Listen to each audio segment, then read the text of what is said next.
지금 영상 클릭한 분들은 현직 학원장님들 혹은 예비 학원장님들이실 거예요. 영상 끝까지 보신다면 도움이 되실 겁니다. 안녕하세요. 마리영TV 조은숙입니다. 저는 만 10년 동안 영어 학원을 운영했던 전직 학원장이고요. 현재는 마케터로 새로운 일을 하고 있습니다. 12월은 학원들이 본격적으로 바빠지기 시작하는 달인데요. 오늘은 바쁘지만 절대 놓쳐서는 안 되는 중요한 한 가지에 대해서 말씀을 드려보려고 합니다. 아마 영상을 보시는 분들께서 오픈한 지 얼마 안 됐으면 이런 고민을 하실 거예요. 우리 학원 언제 30명 가지? 이번 방학에 50명 갈 수 있을까? 라는 고민을 하실 거고요. 어느 정도 학원이 성장한 원장님들이라면 이런 고민을 하실 거예요. 도대체 나는 언제 여유를 누릴 수 있을까? 나는 언제쯤 나에게 여유 시간이 주어질까? 이런 고민하실 텐데요. 사실 처음에 학원 오픈했을 때는 학원이 그저 성장만 했으면 좋겠다라는 어떤 기대감을 갖는데 막상 학원이 커지면 커질수록 새로운 문제들이 계속 생겨요. 마치 이런 거예요. 인생에서 어려서는 대학만 가면 어떤 인생의 고민이 끝날 것 같았는데 또 막상 대학 가니까 그렇지 않잖아요. 취직도 해야 되고 여러 가지 또 인생에 계속 해결해야 되는 과제들이 주어지는 것처럼 학원에서도 같다라고 좀 이해를 하시고 시작하시면 좋겠고요. 특히나 이제 학원은 자영업이다 보니까 자영업 특징 중에 하나가 정신의 온오프가 잘 안 돼요. 업무 시간을 시작하고 종료하는 시간이 있는데 특히 이제 학원 같은 경우에 학습의 결과도 만들어야 되고 또 성적도 내야 되고 이런 부담이 있다 보니까 집에 가서도 이게 생각이 막 자유자재로 잘 온오프가 잘 안 될 때가 있어요. 그러니까 이거는 그냥 그럴 수도 있어. 하지만 여러분들께서 우리가 이제 통제할 수 있는 건 우리의 물리적인 시간이잖아요. 그래서 학원에서 시간을 세팅할 때는 조금 잘 생각하셔서 저는 세팅을 하셨으면 좋겠어요. 이제 특히 처음에 시작하신 원장님들이거나 중등부가 있는 분들께서는 성적에 대한 좀 부담이 있잖아요. 그러다 보면 계속해서 이거를 어떤 물리적인 시간을 더 쏟아붓는 걸로 해결을 하시는 경우가 있는데 경우에 따라서는 이게 참 애매한 게 분명히 시험을 얘가 봐야 되는데 내가 더 애를 쓰게 되는 경우들이 많거든요. 근데 해보신 분들은 아시겠지만 내가 애를 써서 성적이 만들어지는 건 사실 한계가 있어요. 그래서 어떻게 하면 그걸 조금 더 이 아이에게 이 어떤 과정에 대한 책임은 학원에게 있는 것이 맞지만 과정을 관리하는 것에 대해서는 시험을 보는 결과에 대해서는 사실 이 학생의 인생인 거잖아요. 그러면 이것에 대한 책임은 너에게 있다라는 걸 사실 좀 명확하게 선을 그어서 이 학생이 정말 자신의 일처럼 최선을 다하게 만드는 게 저는 되게 중요하다고 생각을 해요. 옆에 학원이랑 마치 보강을 더 해주는 게 더 좋은 학원인 것처럼 보강의 시간을 배틀하게 되는 경우가 있어요. 물론 뭐 저는 그렇게 해보지 않았어요. 근데 간혹 아이들 이야기를 들으면 이제 어디는 보강이 몇 시간이다, 어디는 몇 시간이다, 마치 이런 거를 더 많이 해주는 게 더 좋은 학원인 것처럼 생각하는 경우가 있더라고요. 물론 보강을 해주는 원장님의 마음은 사실 너무 감사하죠. 근데 저는 이렇게 생각하거든요. 그러니까 저 같은 경우는 영어 단일 과목이라 물론 그랬을 수도 있는데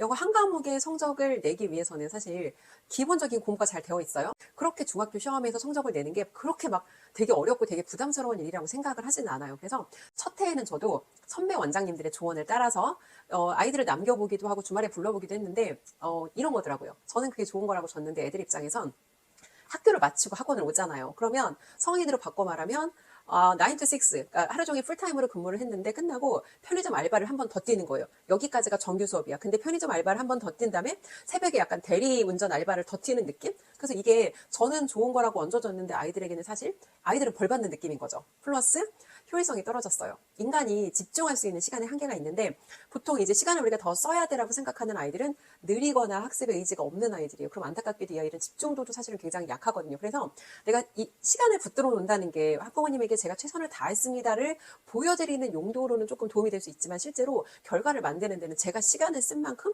이게 막 비례해서 연결이 되지는 않았어요. 그래서 그러니까 저 같은 경우에는 조금 현실적으로 그냥 소통을 해서 솔직하게 소통을 하고 이 아이가 현재 지점이 여기인데 이 아이 지점에서 조금 더 올라가는 성장의 목표를 줘서 좀 장기 플랜으로 정말 그러니까 시험을 위한 공부가 아니라 어차피 성적이 안 나오는 아이들은 기본기가 없는 아이들이에요. 그럼 이 아이들은 시험을 위한 공부가 아니라 전반적인 영어의 기본을 다지는 공부가 사실은 더 필요한 거거든요. 물론 아이들이 굉장히 착했고 제가 이제 이끄는 대로 잘 따라줬고 여러 가지 사실은 이제 좋은 상황들이 있었죠.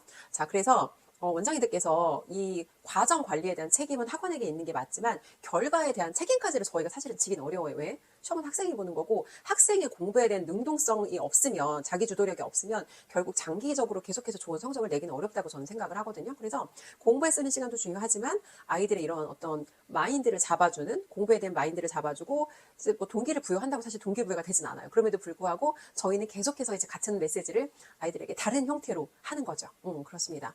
그래서 내 학원인데 원장님들이 내 마음대로 못 하시는 분들이 생각보다 되게 많아요. 그러니까 내가 이렇게 해서 성적이 안 나오면 아이가 떠나지 않을까라는 고민을 하는데 충분히 그 원장님의 마음과 책임감은 충분히 이해가 돼요. 근데 결국은 내가 하는 만큼을 다른 사람이 똑같이 해주지 않으면 그 아이는 결국 성적이 안 나오거든요. 그러면 그거보다는 장기적으로 봤을 때 혼자 공부할 수 있는 힘을 길러주는 게 저는 더 올바른 방법이라고 생각해요. 결과가 좀 흡족하지 않더라도 아이가 혼자 서서 혼자 결국은 해낼 수 있게 조금은 인내하고 조금은 우리가 믿고 기다려주는 게 필요하지 않나? 라고 저는 좀 생각을 해요. 이제 물론 이건 원장님들마다 생각이 좀 다를 수 있는데 제가 이 얘기를 왜 이렇게 자세하게 들었냐면 원장님들께서 너무 아이들한테 모든 걸 쏟아놓고 갈아 넣다 보니까 되게 중요한데 챙기지 못하시는 게 있어요. 그게 바로 원장님들의 건강이에요.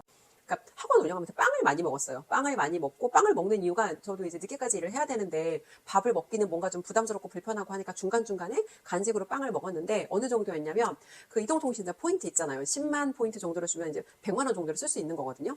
빵집에서 그 포인트 100만 원어치를 제가 빵을 사서 포인트를 다 소진한 거예요. 그럼 이제 연말 전에 10월, 11월 되면 제가 포인트가 없어요. 그럼 빵집 사장님께서 본인의 포인트를 내줘서 저에게 할인을 받으라고 하실 정도로 그 정도로 제가 이제 빵을 많이 먹었는데 밀가루를 계속 이렇게 과도하게 먹다 보니까 장 건강이 굉장히 나빠졌고 그래서 똑같은 음식을 먹고 저 혼자 장염에 걸려서 병원에 열흘 넘게 입원을 했어요. 정말 근데 건강을 잃으면 여러분 뭔가 지금 원장님들께서도 각각 나름대로의 어떤 불편함과 답답함이 있으실 거예요. 근데 만약에 원장님들의 문제가 건강을 잃은 문제가 아니라면 나머지 문제는 다 해결할 수가 있어요. 근데 건강을 잃으면 정말 모든 거를 잃는다는 말에 전 진짜 굉장히 격하게 동의를 하거든요. 이제 최근에 지인 원장님 한 분하고도 이제 소통할 일이 있어서 소통을 하다가 응급실에 실려갔다 오셨다고 하더라고요. 그러니까 이제 최근에 업무가 굉장히 많았고 그런 업무들을 다 핸들해 가면서 또 성격은 되게 꼼꼼해. 그러다 보니까 이제 되게 정확하게 내가 생각한 대로 일이 안 되고 하면은 사실 되게 힘드셨을 거예요. 그런 와중에 아무런 내색 없이 또 이제 아이들 수업은 수업대로 하셔야 되고 그러다 보니까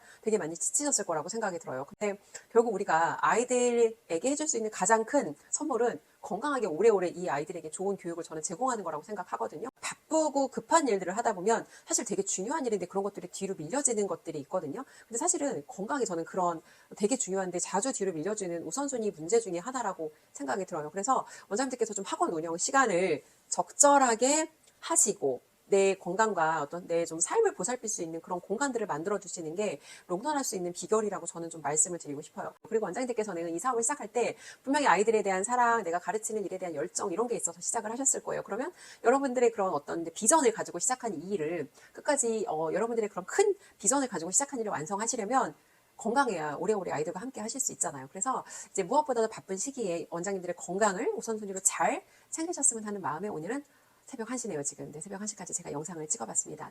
영상 시청해주셔서 감사합니다. 오늘도 건강한 하루 되세요.